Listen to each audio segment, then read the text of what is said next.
Hafa to the people of Guam. It's my extreme privilege to be here to share some of my thoughts and introduce my qualifications. It's my hope today that you walk away from this exchange of ideas and contrasting views so that we can see what this common man with an uncommon passion towards serving the island is capable of doing as your next delegate. 6 months into this pandemic with no clear end in sight. In these trying times, what is clear is that Guam needs an active advocate, a diplomat, someone who's willing to be an engaging force on behalf of the community in the nation's capital, a respectable representative with the character, the capacity, and the commitment, and the plan to lift us all out of this crisis into a level of human security for Guam in this era of uncertainty. Someone who has proven his real love for the island, as evidence in all things we know about the candidate, how they treat their family, how they respect their loved ones, how they work with their colleagues, and even how they dispose and deal with their enemies. I also believe that you can see how a candidate loves his community, but how he involves himself in civic organizations, to include the Child's PTA. But I'm running because I bring forth an option in leadership style in the overall policy direction. I'm running because aside from having a real love for this island, I believe that my record on and off the field, so to speak, bodes well for the challenges that we must tackle facing this community during this pandemic. I bring forth experiences from public and private sectors, my principles as a Catholic gentleman, and a value-added dimension as a father and active member of civic organizations to the position of delegate to the House of Representatives. I served in both the executive and legislative branches as a director, as a chief planner, as a teacher. I've worked in the private sector in K through 12 as a director, as a planner. I've also maintained a business in technology and provided consulting to various organizations throughout the region. And yes, I am a member of the Young Men's League of Guam and the Knights of Columbus. Most important, I bring my life experiences as a father of 4 children, one of whom just graduated from the University of Guam, so Biba UOG, and Biba to the biology majors out there. And I list these things because of the time limitations, I've summarized my qualifications, but I think it's important that you, the people of Guam, those who are listening and watching this morning, are able to make a determination as to who has the depth and the width of experiences, the professional maturity and the emotional intelligence to make the right decisions, to work well with others, to work hard towards accomplishing the goals set forth by the people of Guam. Last, in my service as your senator, I made it a point to carry myself with integrity, to be dynamic, to be innovative, to build bridges among and between us regardless of party lines, regardless of philosophical differences, in order that we can achieve a common goal. Because I believe then, as I believe now, when I served the late Senator Angel Santos and under my continued mentorship under Eddie Baza-Capel, that in order to best understand and discern, to empathize, to be able to lead with the consent of the government, you must be among them. You must be among them, whether you're on the side of the road in a pop-up tent, or visiting working families in Swamp Road, or coming up close and personal to look at an eroding shoreline in the coastal village of Homate. That is, of course, if you're attempting to achieve meaningful and lasting change for the people of Guam. But above all, despite the differences in philosophy or policy or even political provocations, I have always conducted myself, I've always strived to conduct myself in a manner that's consistent with our Pacific way of life, with our Chamorro way of life, with that of respect. Wahoo si Wil Castro. I'm the son of a customs officer and a full-time homemaker who's since passed. Malalagodzupo Delegado, I humbly ask for your vote to be Guam's next delegate to the United States House of Representatives. Thank you so much. And these next questions will associated with military buildup, a vital component of Guam's economy. So the first question is, Congress is currently discussing the National Defense Authorization Act, which provides funding for military projects located right here on Guam. If you were in office today, which sections of the NDAA would you attempt to modify to make it more favorable for our island and our community? Happening, good morning. So if I was given the privilege to serve in the House right now at this point in time to make certain modifications to the NDAA, I think it goes without saying that you'd want to insert amendments like the Congressman has. And I think that's the obligation of any congressperson to find a way around the restrictive change in policy since 2016 relative not just to H-2B visas, but to H-1 and all H visas. But I think this is a time not to restrict that conversation just to the H-2B visa situation that's emanating out of the White House. If I had the privilege to serve you, I would think this would be an opportune time to bring up issues relative to our military posture, to leverage opportunities for Guam's homeland security posture, to build a stronger regional position with our jurisdictional neighbors. I also like to insert into that conversation something that would piggyback upon the exchange and commissary improvements.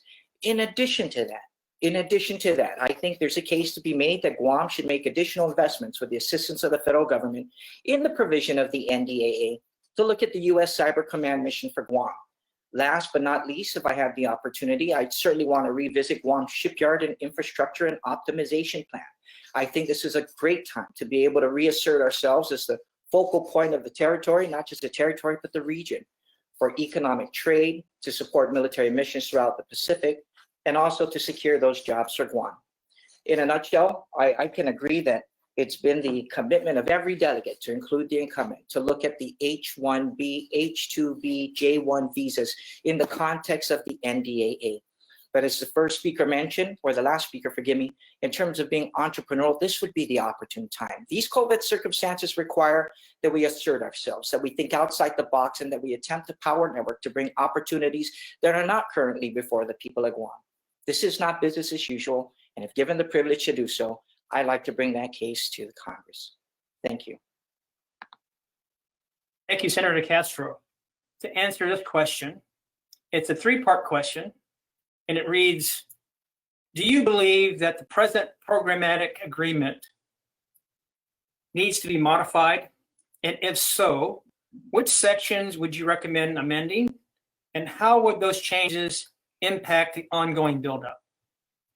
And before you start, Senator Castro, for the benefit of the audience, the programmatic agreement is among the Department of Defense, the Advisory Council of Historic Preservation, the Guam State Historic Preservation Officer, the CNMI State Historic Preservation Officer, and it's regarding the military relocations to the islands of Guam and Tinian.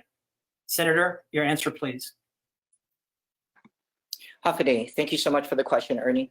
Obviously, anyone who picks up the paper and is in tune with contemporary issues will find that there are deep problems with the programmatic agreement. We've seen that when questions relative to an indigenous species was compromised up there in Anderson Air Force Base. Most recently, we're starting to see deep concerns relative to the handling of sacred remains. If I had the privilege to step forward and request that we modify the programmatic agreement, I think I'd look at two fundamental issues. Perhaps the mitigation strategy would initiate an immediate halt, especially when it comes to the handling of human remains. I would also like to see a fundamental change in terms of who has oversight and general supervision over the excavation, the curation, and quite hopefully the interment of these human remains to remain with the government of Guam and the SHPO office.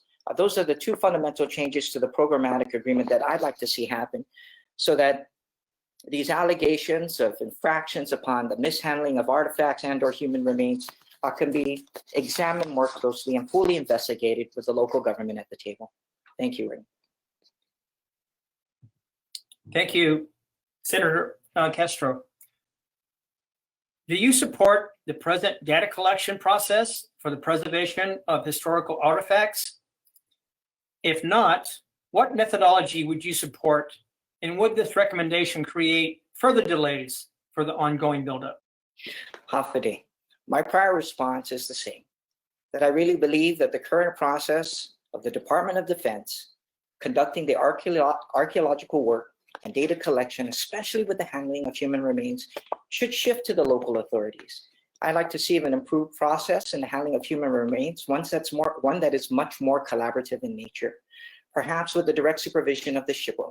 I'd like to see personally, and it's not a matter of science, I don't think it's as simple as an infraction and going through the checklist of 1, 2, 3, A, B, and C. I think the handling of human remains based on my value system is something that needs to be closely tied to how we view ourselves and our ancestors, how we value the identity of this great Chamorro nation. I really believe that when it's placed into the hands of those who care the most about the most of us as Chamorros, that we'll see that these remains and artifacts are properly handled and not put in a cardboard box and put in some historic area in terms of an air-conditioned facility. My culture and my heritage means that much more to me. I think we just need to look to the north and see how they place tremendous value on the internment of human remains. And for me, that says a lot in terms of who I am as a member of this community. So again, as I mentioned earlier, I think it needs to shift from the data collection to the handling of ancient remains, from the Department of Defense to the direct supervision of the people of Guam vis-a-vis the government of Guam and the SHPO. Thank you. Thank you, Senator San Nicolas. And I'd just like to welcome anybody who's come to join us on the Congressional Forum. If you missed the opening remarks, and also you're now just joining us, you're watching us live via GoToWebinar. And this is the Guam Chamber of Commerce Congressional Forum. And our invited guests are U.S. Congressman Michael San Nicolas, Dr. Robert Underwood, and Senator Wil Castro. And next, we're going to ask a question a little more tuned in to the military buildup again, outside of the programmatic agreement. And the question posed is, do you support the continuation of H-2B and H-1B visa cap exemption for Guam and the CNMI? And if elected, would you champion the extensions? If not, how would you address the skilled labor shortages that our island presently faces? Sure. The question is, do I support the continuation of the exemptions for Guam for H-2B, H-1B? Yeah, to be absolutely clear, I think everyone knows that the caps have had a deleterious effect upon the economy. We have seen firsthand how it has contributed to the skyrocketing costs associated with construction and home ownership. We've also seen how it's affected tourism industries. We've seen how it affects skilled labor positions even at the local private hospital. Of course, I agree to support the exemptions. I think the case needs to be made, whoever's in Congress, that Guam is a geographically disparate area, that we're in fact very separate. We don't have access to the same labor pools. We have to make the case that we need this skilled labor from wherever it's going to come from. But that shouldn't stop us from working with the University of Guam and the new School of Engineering that's coming up to continue to power network with the Guam Trades Academy to utilize the local population and workforce so that they can transition into these positions. But until then, we're experiencing as a territory unprecedented military construction in the region and on the territory in particular. So until we have the critical mass of skilled labor, there's no way around it. If we want people to be able to afford their next home, we certainly have to petition and advocate for continued exception to H visas and all other associated skill visas. I don't only support that exemption for Department of Defense construction activity behind the fence, I certainly think it should be a blanket exception for all skilled labor positions outside of the fence. I think that we can do this in collaboration with the Chamber, our partners from the other jurisdictions who can make the same case. I think we can leverage our build-up position based on spatial economics and location. Thank you. This next question, I'm going to ask Senator Castro to answer it first. And we pose, while the Guam Chamber of Commerce supports economic diversification, tourism remains the essential pillar of our community and our lifeline for all of our small businesses. We have seen ramifications from the CDC, Center for Disease Control, in its categorization of Guam as a foreign destination. This is a two-part question. How would you ensure that our issues and our status are apparent in DC to benefit tourism? And what moves would you make to guarantee a pool of labor for our island? First of all, I think the designation by the CDC, we've seen that it's a travesty. It speaks to the ignorance of certain federal officials. I'm glad the governor was able to clarify that and increase their awareness of who we are as a Pacific territory. I want to approach this question from three prongs. First, from the most immediate, federal relief packages. I really believe that we need to advocate that more money goes into the hands of businesses and to the common person and less into the central government. Second to that, Ernie, I think we need to harden the pillars of this economy. I think we need to take full advantage of our advocacy to alleviate some of the caps and the restrictions that have been besetting us in terms of the H visas and other restrictions that affect our local industry since 2016. In addition to that, economic diversification, in my humble opinion, should include things that are strategic commodities, things that speak to issues of food sovereignty and production, to be able to serve a strategic role, not just for the military in terms of positioning of its arms, but in terms of supplying food, not just for the military, but for all of the region. I really think there's an opportunity to develop, as one of the speakers mentioned, this knowledge-based economy. But for me, in areas of high technology, cyber terrorism, drone preparation, the skilled workforces in the medical sciences, these are the ways I think we can shore up and diversify the economy. I'd like to look at things like cyber tech and space technology that's come here, that's knocking on our doorstep. So in a nutshell, with the 30 seconds remaining to recap again, look at it from three ways. The immediate relief packages coming in from either the White House or the Congress to also shore up the pillars of the economy and address those repressive policies that are besetting this economy, and to look at strategic commodities that we could take advantage of so we can achieve a level of human security for this specific territory. Thank you. And we may have discussed about this in previous Q&A, but now this is your chance, as well as the other candidates, to give us more specifics. And our question posed to you is, our economy is obviously in trouble. Other than the military buildup, if elected, what actions would you take to help diversify our economy, both for the short term and for the long run? Next, I'd like to ask Senator Castro. Please give us your viewpoint and specifics on this question. This is always an exciting topic, and thank you for giving the opportunity to expound. You know, to get to it, I think the greatest potential rests in our ability to gain strategic partnerships and advantages with our northern neighbors. There's a lot of good going on here, but let me start with our domestic front. You got good things going on with like the Lim Tiaco family and producing those strategic commodities to feed not just the military, but the entire island. But I'd like to stretch your mind for a minute. Couldn't we wrest control and have greater jurisdiction and self-governance over things like our maritime resources? Could we get around the Commerce Clause and other restrictive federal policies to partner, as my other colleague had mentioned here, partner with the Sinam? I've been working on this One Marianas initiative for the greater part of 8 years. Couldn't we develop a viable fisheries industry? Couldn't we develop tax and tariff-free trade between us and the jurisdiction to the north of us so that we have strategic commodities, lemai from the north, sweet corn from Guam, so that we can leverage the ability to produce these crops for the sake of food security, for the sake of nutritious consumption, for jobs on Guam and throughout the Marianas? And then when we get to that, perhaps we can push the envelope to arrest jurisdiction over those resources in our waters, things that lead to scientific discoveries.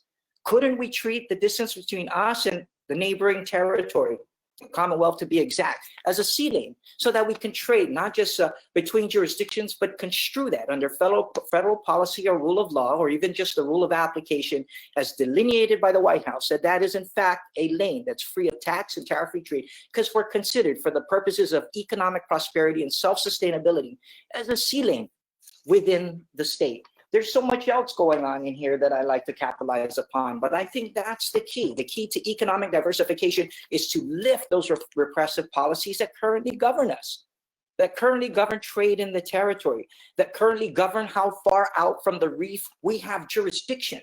I think if we had full control over the EEZ, that in fact we could see so much more on the return of investment for this great Chamorro nation. Thank you for this opportunity. And the question we pose to you is going to be issues such as the EITC, the Earned Income Tax Credit, and the COFA, or the Compact of Free Association amongst the U.S. and Federal States of Micronesia, the Republic of the Marshall Islands, and Republic of Palau. This agreement continues to place a drain on our government's finances. If in office, how would you address these issues to lessen the adverse impact they bring towards our government's coffers? Senator Castro, please give us your viewpoints on these two important issues. Well, first of all, those two issues are indicative of a much bigger problem that faces the territory. We're seeing federal mandates and federal repressive policies on one hand, that negotiate on behalf of the people of Guam when we're part of the American family. But on the other hand, when it comes time to appropriate recompense in terms of the impact upon the community, it's left to the local coffer to absorb that. This issue with the Compact of Free Association is a perennial one, to the tune of $100 million in liabilities every year. I think the administration, now and in the past has done a fine job in being able to articulate that to the best of our ability. Only recently has the federal government awarded an amount to be able to articulate a reporting mechanism that may be acceptable for due consideration for financial compensation associated with the compact. Both the COFA and the EITC are addressed at different levels. The COFA at the international level between two sovereign nations, the United States and unfortunately not us, but as represented by the United States and with all the participating freely associated states. I think the number one issue we can do, whoever's elected, is to show up at the table, to take notes, to be an advocate, to petition, to tell our story about what it is and the kind of impact it's having upon our infrastructure. GMH is a small example, one example of that equation, to the tune of anywhere from $18 to $30 million in uninsured or underinsured services provided to that demographic. In addition to that, EITC is just another conversation that's very similar in terms of a financial liability that extends certain privileges to a demographic in this community, and rightfully so. They deserve it. However, when it's left up to the local government to address that issue, we're left high and dry. Similarly with war claims, I support 1365 and Bill 181. I was one of the largest advocates, but again, we were left to pick up the tab and pay for that compensation ourselves. I think this is a time to send someone who's going to stand forward and advocate for a permanent solution and not have to petition time after time again for an amendment to the NDAA or special consideration on a seasonal basis for a final solution to address these age-old issues facing the people of Guam. Thank you. Thank you, Senator Castro. For this final question, I'm going to call upon Wil Castro. And the question that we posed on this last question of the day is, if elected, what will be the priority issue you will champion for Guam in the United States House of Representatives? Senator Castro. Well, thank you. I think there's an issue that's been adopted by the territory that we see that, in my opinion, is hasn't been closed out fully. I'd like to revisit the war claims and address the deadlines that have been passed. I'd like to address the funding source. I also like to look at the compensation to the net present value of what's due to each of the war claim survivors and or their dependents. Second, I think it's time to address the issues of Veterans Affairs, specifically veterans health care on Guam. If elected, I'd like to be given the tremendous privilege to network not just with ourselves, because we've been seeing what the historical opportunities have been and have been facing the veterans community, but perhaps to work with our northern neighbors to come at a partnership approach to establishing a regional veterans medical facility in partnership with the active military here, right up here at Naval Hospital. Those are the two things I hope, if I'm given the privilege to address, as my standing priority that's been articulated by the government of Guam. Of course, I have personal preferences in terms of policy directions and developing certain industries. Of course, there are other things that I like to address as part of my personal political platform. But I really believe that the sole advocate to represent the territory should carry forward the sentiments of the people of Guam as articulated either in the plans or public law and in direct communication with the heads of government. Those are the two long-standing perennial issues that we need closure on: war claims and Veterans Affairs. Thank you. Thank you, Senator Castro, for taking the time to prepare and participate in today's Congressional Candidate Forum sponsored by the Guam Chamber of Commerce.